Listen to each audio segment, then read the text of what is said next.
பாஜகவிலிருந்து விலகி புதிய கட்சி தொடங்க உள்ளதாக அண்ணாமலை அறிவித்திருக்கும் நிலையில் அவரின் இணையதளத்தில் குறுகிய நேரத்தில் லட்சக்கணக்கானோர் இணைந்தனர்.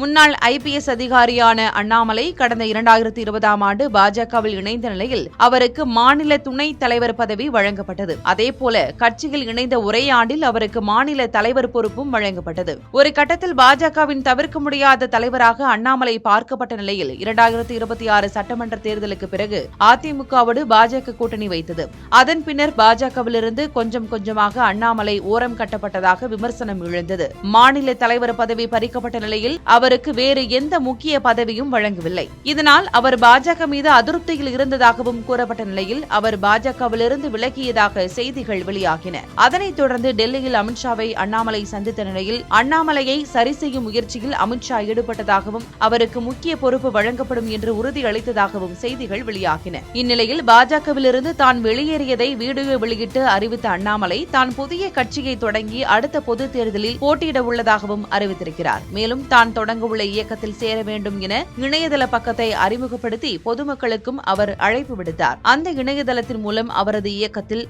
லட்சக்கணக்கானோர் இணைந்தனர். பாஜகவின் முக்கிய தலைவராக இருந்த அண்ணாமலையின் இந்த வெளியேற்றம் பாஜகவுக்கு தமிழ்நாட்டில் பெரும் பின்னடைவாக அமையும் என கருத்து தெரிவித்து வருகின்றனர்.